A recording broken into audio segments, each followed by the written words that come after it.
네, 여러분들 안녕하세요. 아름다운 강의 아산패방중학교 국어교사 김하림입니다. 여러분들 반갑습니다. 자, 우리 지난 시간에는 우리가 담화의 개념과 특성, 소단원 1에서 지금 발화와 담화의 개념에 대해서 배웠었죠? 자, 문장과 발화, 이것의 차이점은 뭐라 그랬었죠? 발화는 뭐에 의해서 해석된다? 네, 맞습니다. 화자, 청자, 그리고 맥락 이런 것들에 따라서 의미가 달라진다. 하지만 문장은 의미가 동일하다라고 했었죠. 자, 그리고 이 발화가 모여 있으면은 연속 발화의 연속체가 뭐예요? 담화죠. 자, 그 다음에 우리가 담화의 구성 요건에서 두 가지를 배웠습니다. 통일성과 응집성에 대해서 배웠었는데, 자, 통일성은 뭐라고 정의했었죠? 내용의 연결관계. 응집성은 형식의 연결관계. 네, 그래서 통일성은 하나의 주제로 잘 이어져 있는지, 그리고 응집성은 지시표현, 이것, 그것, 이렇다, 그렇다, 저렇다, 그리고 접속표현, 이런 것들을 활용을 해서 긴밀하게 연관이 되어 있는지, 이것을 의미합니다. 자, 그럼 이번 시간 배울 내용, 이제 핵심 독톡 14쪽으로 가주세요. 그리고 교과서는 116쪽입니다. 자, 이번 시간에는 담화의 맥락에 대해서 배울 거예요. 자, 그럼 핵심 톡톡 한번 먼저 보도록 하겠습니다. 맥락. 사전적 정의가 뭐냐 하면은 맥락은 사물 따위가 서로 이어져 있는 관계나 연관이다. 이렇게 정의가 되네요. 자, 그래서 이 맥락이 뭐냐, 이 대화에서, 이 담화에서 맥락이 뭐냐 하면은 이 발화, 그리고 담화. 자, 이것과 직접 연관되어 있는, 화자도 이 발화와 연관되어 있죠. 또 뭐도 연관되어 있어요. 이어져 있는 게 또 뭐야? 청자도 이어져 있죠. 이 발화와. 네, 그리고 이 당시에 상황도 이어져 있죠. 상황 하면은 언제 얘기하는지 시간, 그리고 어디서 얘기하는지 공간, 이런 것들 포함입니다. 네, 그리고 이 발화와 조금 연관성은 멀지만 그래도 우리 사회, 문화, 역사 이런 것도 이 발화나 담화의 해석에 영향을 미칩니다. 자, 그래서 이 발화와 담화의 해석에 영향을 미치는 모든 것들, 연관되어 있는 모든 것들, 이어져 있는 것들, 청자, 화자, 상황, 사회, 문화, 역사 이런 거를 전부 다 뭐라고 그러냐? 맥락이라고 합니다. 자, 그래서 맥락의 종류는 두 가지가 있어요. 상황 맥락과 사회 문화적 맥락이 있다. 그래서 지금 이렇게 표가 나와져 있습니다. 자, 그럼 상황 맥락부터 한번 볼게요. 상황 맥락은 뭐냐 하면은 좁은 의미의 맥락이다. 그래서 좁은 의미가 뭐냐? 이 발화, 담화와 직접적으로 연관된, 직접 이어져 있는 화자, 청자, 그 다음에 시간과 장소, 네, 그리고 담화 상황. 이런 것들이 전부 다 상황 맥락입니다. 직접 이어져 있는 모든 것들. 자, 담화 해석의 영향에 미치는 장면 자체와 관련된 맥락, 장면이라고도 해요. 자, 그럼 예시를 한번 보도록 할게요. 어떠세요? 하면은 문장으로 해석을 하면 어떠세요? 어떤지 의사를 묻는 거죠. 자, 근데 이게 발하다라고 하면은 자, 장면에 따라서 의미가 달라집니다. 자, 이 상황 맥락 한번 볼게요. 미용사라는 화자, 그리고 손님이라는 청자, 그리고 미용실이라는 장소, 그리고 머리 손질 후라는 상황. 이 화자, 청자, 장소, 상황 이것에 따라서 이제 의미가 어떠세요의 의미가 머리 모양이 마음에 드세요? 이렇게 해석이 되죠. 자, 이때의 화자, 청자, 장소, 상황 이것들이 뭐라 그런다? 통틀어서 네, 상황 맥락이라고 합니다. 상황 맥락을 구성하는 요소들이에요. 자, 그 다음 니은 한번 보면은 의사가 화자죠. 환자, 청자에게 병원, 장소에서 상처를 치료하는 상황입니다. 자, 이 네 가지의 상황 맥락에 의해서 의미가 어떻게 변하냐? 치료 부위가 아프세요? 이렇게 의미가 변하죠. 자, 그래서 상황 맥락 이렇게 이해가 됐을 거죠? 됐겠죠? 네, 이해됐으면 이제 사회문화적 맥락 한번 들어가 보도록 하겠습니다. 사회문화적 맥락은 아까 상황 맥락은 좁은 의미의 맥락이라고 했었죠. 사회문화적 맥락은 넓은 의미의 맥락입니다. 자, 그래서 담화 상황과 간접적으로 이어져 있는 역사적, 사회적, 공동체의 가치, 신념, 문화 이런 것들을 의미를 하는 것입니다. 자, 그래서 아까 전에 얘기했듯이 담화와 조금 거리가 멀지만 그래도 조금 이어져 있는, 조금 멀게 이어져 있는 사회, 문화, 역사, 자, 공동체 이런 거 전부 다 이 사회문화적 맥락에 속합니다. 담화의 해석에 영향을 미치는 사회문화적 배경, 관습 이런 것과 관련된 맥락입니다. 자, 그럼 예시를 한번 볼게요. 얼마 후에 추석이네. 추석. 자, 난 시골 큰 집에 갈 거야. 큰 집. 자, 이 B라는 친구는 추석에 왜 시골 큰 집에 갔어요? 그런 문화가 있으니까. 그쵸? 자, 우리가 추석, 이 명절에는 이제 친척들이 다 같이 큰 집에서 모여서 이제 함께 지내는, 그래서 송편을 먹는 이런 문화가 있다라는 것을 이해를 해야지 이 B라는 문장이 원활하게 해석이 되겠죠. 자, 여기에서 영향을 미친 사회문화적 맥락 한번 볼게요. 공동체의 문화가 이 시골 큰 집에 갈까? 여기에 영향을 미쳤어요. 자, 명절에는 고향에 가거나 집안 어른들께 인사를 드리는 문화가 있다. 이것을 이해해야지 이 문장이, 이 발화가 해석이 되겠죠. 자, 그 다음에 이 두 번째 한번 볼게요.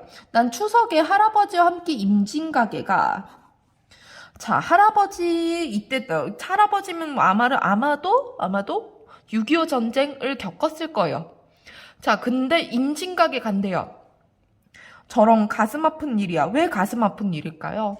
여러분들 잘 이해가 안 되죠? 자, 옆에 한번 보도록 할게요. 자, 역사적 그리고 사회적 배경을 한번 고려를 해보면 6.25 전쟁 그리고 분단의 역사라는 것을 고려를 해야 돼요. 그 다음에 두 번째로 공동체의 문화를 고려를 해야 되는데 임진각 이거는 경기도 파주시에 있는데 자, 이 파주시니까 굉장히 38선이랑 굉장히 가까운 곳에 있는 거예요. 임진각은. 북한과 가까워요. 그래서 명절 때 북한이 고향인 실향민이 고향을 향해 절하는 문화가 존재를 합니다. 자, 그래서 아마도 이 할아버지는 아마도 6.25 전쟁 때 고향에서 떨어져 나왔거나 아니면은 뭐 북한에 가족이 있거나 친척이 있거나 이렇게 해서 북한을 그리워하기 때문에 임진각에 가서 이제 북한을 향해서 절을 하고 있구나. 이렇게 이해를 할 수 있겠죠. 자, 이런 것들이 사회문화적 맥락입니다. 간접적으로 이어져 있는 역사, 사회, 문화, 공동체 관습 이런 것들을 의미합니다. 자, 그럼 이제 교과서로 한번 들어가 보도록 하겠습니다. 교과서 116쪽입니다. 자, 상황 맥락부터 조금 더 천천히 한 번 더 다시 이해를 해보도록 할게요. 자, 탐구 1번. 다음 만화를 살펴보고 담화를 해석할 때 무엇을 고려해야 하는지 알아보자. 가와 나에서 어떠세요의 의미가 무엇일지 생각해보고 청자가 뭐라고 대답했을지 짐작해보자. 자, 아까 전에 했었죠? 자, 화자가 누구야? 가에서 미용사. 청자가 누구야? 손님. 자, 장소가 어디야? 미용실이죠, 미용실. 자, 어떤 상황이야? 미용사가 머리를 손질하고 있는 상황. 자, 이것에 따라서 이게 뭐라 그랬어?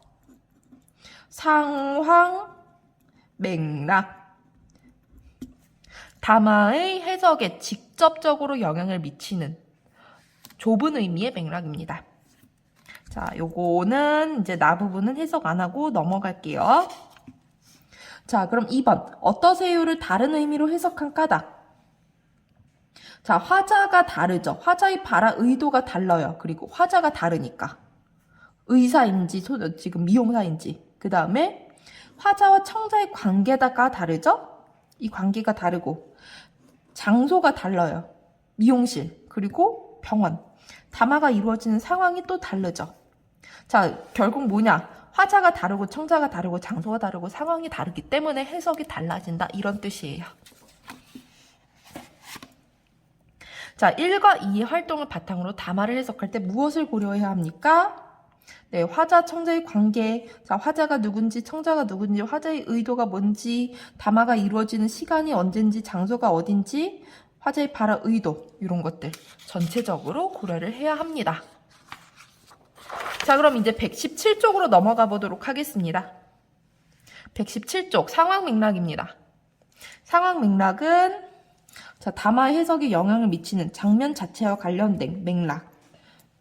그래서 화자, 청자의 관계, 시간, 장소, 화자의 의도나 목적 이런 것들 전부 다 상황 맥락입니다. 자, 그럼 이제 탐구 2번으로 한번 보도록 하겠습니다. 다음 활동을 통해 담화를 해석할 때 상황 맥락을 고려해야 하는 까닭을 알아봅시다. 한번 읽어보도록 할게요. 2번은 잘 맞을까요? 잘 맞을 것 같은데요? 안 맞으면 어떡하죠? 제가 볼 땐 잘 맞을 것 같아요. 위 담화를 정확하게 해석할 수 있는지 까닭을 들어 말해봅시다. 이해 잘 되나요? 뭔가 잘 안 되죠? 왜 잘 안 될까요? 어떤 상황인지, 이제 어떤 상황에서 이루어진 담화인지 알 수 없죠. 상황 맥락이 주어지지 않았어요. 그리고 화자가 청자가 누군지 이런 것들을 알 수 없다. 한마디로 상황 맥락이 없으면은 이것을 이해하기가 힘들다. 자, 그럼 2번 한번 가보도록 할게요. 자, 2번에서 지금 상황 맥락을 딱 줬어요. 옷가게라는 장소. 자, 이 화자와 청자의 관계, 손님과 점원, 이 관계. 화자와 청자 그리고 장소 이런 것들 상황 맥락을 줬을 때 자, 그러면은 가는 누굴 것 같아요? 가는 아마도 손님, 나는 뭐겠죠? 옷가게의 점원이겠죠. 자, 아마도 이 가는 손님은 이 옷이 나에게 잘 샀을 때 잘 맞을지, 잘 맞지 않을지 이거에 대해서 굉장히 많이 고민을 하고 있을 겁니다. 자, 그리고 나는 점원은 이제 가를 잘 맞을 거예요 하면서 안심시켜주는 역할을 하고 있죠. 자, 그래서 3번 상황 맥락을 고려할 때와 고려하지 않을 때 해석에 어떤 차이가 있어요? 상황 맥락을 고려했을 때 담화를 좀 더 적절하게 해석할 수 있겠죠? 자, 교과서 118쪽입니다. 사회문화적 맥락을 한번 보도록 할게요. 가와 나를 보고 담화의 해석에 영향을 미치는 사회문화적 맥락을 알아봅시다. 한번 알아보겠습니다. 자, 가 부분. 얼마 뒤면 추석이네. 니은. 난 시골 큰 집에 갈 거야. 아까 전에 했었죠? 자, 1번. 기억과 같은 말에 니은처럼 시골 큰 집에 갈 거야. 이것처럼 반응하는 것이 자연스럽게 느껴지는 사회문화적 맥락 뭐라 그랬어? 명절 풍습. 우리나라의 명절 풍습이 여기에 관련이 있다라고 했었죠. 자, 그리고 나는 임진각에 갈 거야. 이랬을 때 저런 가슴 아픈 일이야. 왜 가슴 아픈 일이야? 사회문화적 맥락을 고려했을 때 우리가 어떤 6.25 전쟁, 분단 상황, 역사적인 상황. 자, 그리고 임진각이라는 지리적 위치와 그리고 임진각에서 실향민들이 이제 명절 때마다 절을 한다라는 문화. 자, 이런 사회문화적 맥락을 고려했을 때 적절하게 해석이 되겠죠. 넘어가도록 하겠습니다. 119쪽. 자, 위에 보면은 담화 해석에 영향을 미치는 사회문화적 배경, 관습 이런 것과 관련된 맥락을 사회문화적 맥락이라고 합니다. 자, 그럼 이제 탐구 2번 한번 들어가 보도록 할게요. 다음 만화를 살펴보고 사회문화적 맥락을 고려하여 의사소통할 때 필요한 태도가 무엇인지 생각해 봅시다. 자, 한번 볼게요. 반가워 타블로 외국인인가 봐요. 치킨 차린 건 없지만 많이 먹으렴. 수민아, 음식이 이렇게 많은데 왜 차린 게 없다고 말씀하시는 거야? 자, 그럼 수민이의 빈칸에 뭐라고 들어가야 될까요? 어떻게 대답해야 될까요? 네, 우리나라에서는 손님에게 음식을 대접할 때 겸손하게 표현하는 문화가 있다. 우리나라에서는 자신을 낮춰서 겸손하게 표현하는 문화. 자, 이 외국인 친구는 파블로는 이 말 문화를 모르기 때문에 차린 건 없지만 이거 진짜 차린 거 없다는 뜻 아니잖아요. 우리나라 사람은 전부 다 해석을 하고 있어요. 하지만 이 파블로는 해석이 어렵죠. 왜? 우리나라 문화를 잘 모르니까. 자, 그래서 이 문화를 가르쳐 줘야 될 거예요. 자, 이 문화, 이게 뭐예요? 사회 문화적 맥락입니다. 자, 2번. 우리나라와 문화가 다른 환경에서 자란 이 파블로 같은 사람과 의사소통을 원활하게 하려면 어떤 태도가 필요할까요? 우리나라와 다른 상대방의 문화를 이해하려고 파블로 나라에서는 이런 거를 잘 모르는구나. 이해하려는 노력을 해야겠죠. 그리고 상대방이 우리나라 문화를 이해할 수 있도록 도와야 해. 이 수민이처럼 이렇게 도와야 합니다. 자, 여기까지 해서 자, 우리 소단원 1 소통과 소단원 1이 뭐였어요? 네, 담화의 개념과 특성에 대해서 전부 다 학습을 했습니다. 자, 소단원 1에서는 발화와 담화, 그리고 문장과 발화, 담화의 차이점, 그리고 구성 요건으로 통일성과 응집성, 그리고 상황 맥락과 사회 문화적 맥락에 관해서 배웠습니다. 자, 굉장히 중요하기 때문에 여러분들 복습 반드시 해주세요. 자, 지금까지 아산배방중학교 국어교사 김하림이었습니다. 여러분들 고생 많았습니다.